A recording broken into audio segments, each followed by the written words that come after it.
Interviewin natin kaibigan.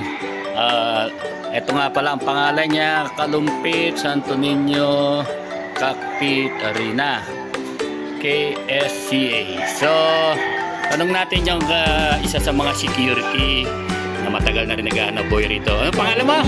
Ricky Hoson. Ricky Hoson. Siya si Ricky Hoson, ating kaibigan. Tanong natin kung magkano income niya per day. Depende sa kikitain ng sabungan. Alright. Hindi pare-parehan. Okay. So sa isang linggo, nakakailang araw meron ka? Apat. So depende. Depende sa nagiging kita ng sabungan. Ayun, kita nyo, no? At Porsentuhan ng porsentuhan. So sa nakakabuhay naman ng pamilya, okay naman. kaya naman buwan. Ayun, no?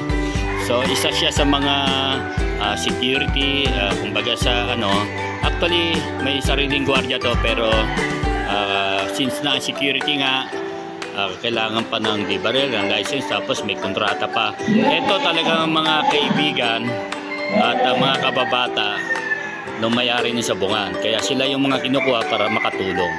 So ganun, ano? So sa everyday pala nakaka-cover, depende. Pero kahit ayun. So ang schedule ng sabong dito, ang schedule ng fight dito, mga anong araw? Webes, meron na Sabado. Ayun, no, mga kababayan, mga kasabong, no? At kung kayo gustong maglibang ngayon, dito kayo pumunta. Anong lugar to? Kalumpit, Bulacan. Ayun. Anong pangalan na sabungan? CSA. Okay, good.